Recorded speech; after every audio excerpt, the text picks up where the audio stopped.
आप देख रहे हैं जीवीएन एक्सप्रेस न्यूज। मैं प्रदीप शर्मा, कैमरामैन देविंदर सिंह के साथ।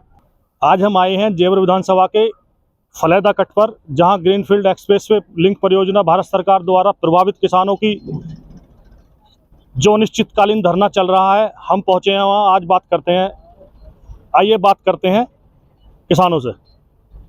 आपका क्या नाम है? मेरा नाम कसन सिंह मुंशी जी है। आप यहाँ ये अनिश्चितकालीन धरना चल रहा है, हाँ, आपकी क्या क्या मांगे हैं? बता रहा भैया, वकील जो ये हमारी UIG का जो मांग रहे हैं होना चाहिए 5500, और हमारे जो है बालक भी लगना चाहिए। कंपनी खुलनी है तो काय बात तो खुलनी है। अब बालक मान लो जमीन तो चलेगी कंपनी में, अब बालक कहाँ डोलेंगे? तुम ही समझो, तुम्हारी तो जगह होती है तो तुम भी यही बात कहें। इसलिए हम बैठे हैं कि यहाँ अब हमारे बालक बहुत जा रहे हैं, को अपने कराए भाड़े तक जा रहे हैं, जबकि हमारी जमीन भी चली गई और हमको वाहन भी ना अपने वाहन से जा रहे हैं बेचारे। बाबा क्या नाम है आपका? मेरा नाम है श्रीओम शर्मा भाईपुर।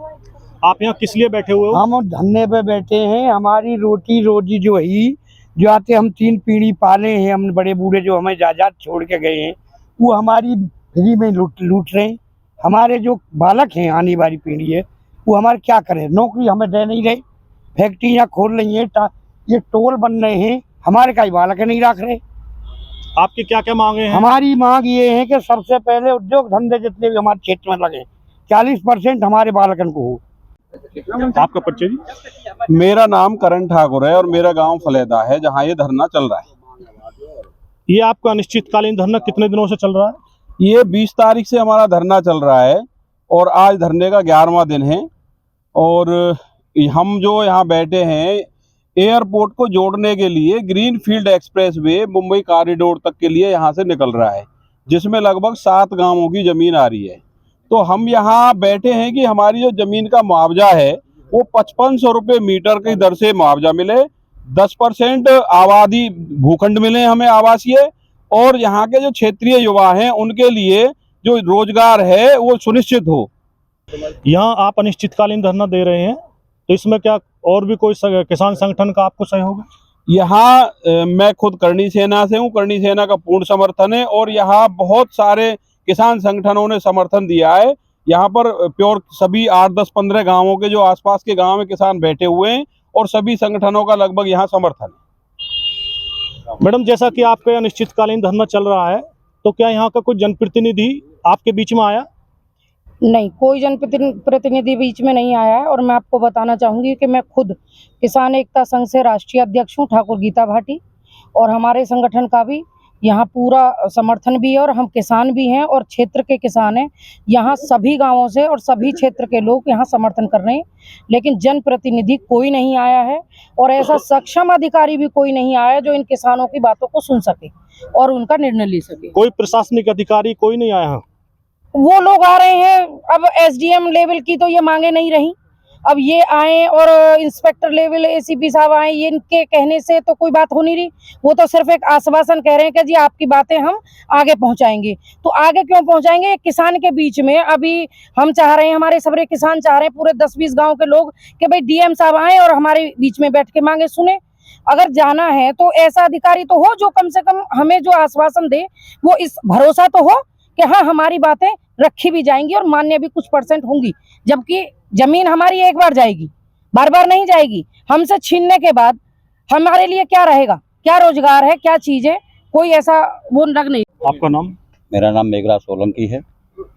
मैं जिला किसान सभा का अध्यक्ष हूँ, स्टेट काउंसलर। हमारा समर्थन है।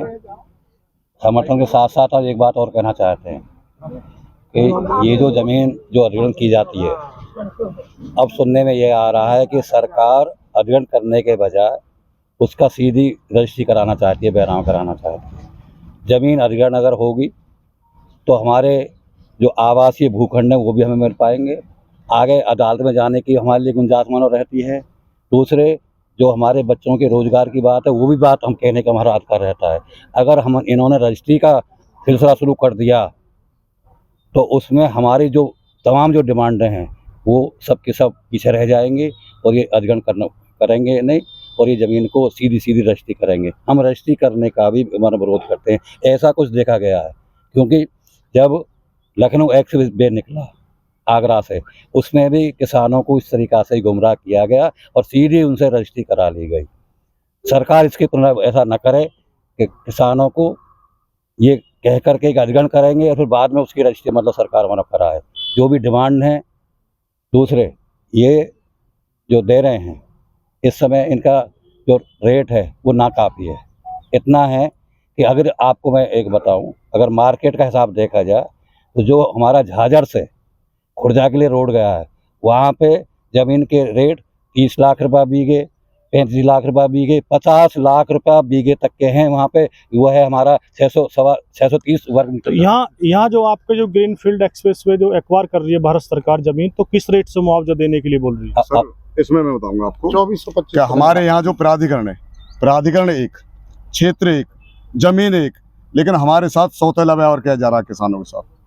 क्योंकि जो जमीन जा रही है इसमें 6 गाँवों की जमीन जा रही है, 6 गाँवों की जमीनों के रेट भी अलग अलग है, जबकि एक हाईवे, एक जमीन, एक प्राधिकरण, एक क्षेत्र। तो हमारे साथ ये दुर्भाग्य है। और दूसरी बात ये कि वहाँ जो और जो रेट मिले हैं वो अलग हैं। हमारे यहाँ कुल 20 लाख और 67,000 का 1 बीघा जो दिया है इसका रेट, और उसका जो है दानतपुर का वो कुल 18 लाख है, करौली का और कम है। तो ये सब जो प्राधिकरण इसमें दलाली का काम कर रहा है। रणनीति ये रहेगी कि जब तक किसानों की मांग पूरी ना होंगी जब तक ये धरना जारी रहेगा, और किसानों को जो सरकार ने कानून बनाया उसके हिसाब से कम मुआवजा चाहिए। ये किसान पागल ना जो ऐसे ही लुट जाएंगे, जो सरकार जैसे लूटना चाह रही है वैसे ना लूटेंगे। किसान अपनी मांगों को मनवा के जब धरती देंगे। ये धरती हमारी बार बार ना जाएगी, एक बार लेके हम तो बेकार हो जाएंगे। तो हमारे क्या काम की रहेगी जब हमारे बालक रोजगार ना मिलेगा, उन्हें हमारे निकलने को जगह ना रहेगी। और आपका परिचय? जी, मेरा नाम ठाकुर विनोद सिंह भाटी है, राष्ट्रीय मुख्य सचिव भारतीय किसान यूनियन लोक शक्ति। आपका किसानों को क्या किस तरीका से आप समर्थन दे रहे हो? पहले तो मैं आपको बता दूं, मैं भी इस हाईवे से प्रभावित किसान हूं। मेरी भी करौली बांगर में खसरा संख्या 131 से 137 तक की जमीन इसमें जा रही है। एक हमारे यहाँ पे पेरीफेरल निकला था 2017, 18, 16 में, वो भी NHI का प्रोजेक्ट था, और ये जो ग्रीन हाईवे निकल रहा है ये भी NHI का प्रोजेक्ट है। उसमें लगभग 5-7 वर्ष पूर्व अट्टा, फतेहपुर, अफजलपुर, जगनपुर आदि गांवों को उन्होंने 3640 रुपये प्रति वर्ग मीटर की दर से मुआवजा दिया था, एक ही प्राधिकरण क्षेत्र। जबकि हम तो एयरपोर्ट के समीपवर्ती गांव हैं, एयरपोर्ट में भी हमारे सिमाने के गांवों की जमीन जा रही है, उनकी मालियत से हमारी जमीन भी मालियत में ज़्यादा है। वो बंजर ऊसर जमीन थी, हमारी नहरी जमीन पैदागर जमीन है। दूसरे ये कि हमारे ये जो सहमति के आधार पर करा रहे हैं, भाई आप जो अधिग्रहण प्रक्रिया लागू करके क्यों नहीं जमीन लेते हो? जो नया भूमि अधिग्रहण कानून है उसके तहत आप जमीन अधिग्रहण करिए, जमीन लीजिए, हमें सर्किल रेट का 4 गुना मुआवजा दीजिए, 10% भूखंड दीजिए, प्रभावित परिवार के एक सदस्य को रोजगार दीजिए।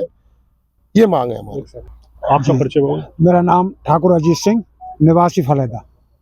मैं भी इस ग्रीन हाईवे में जुड़ा हुआ हूँ और गांव का मूल किसान है।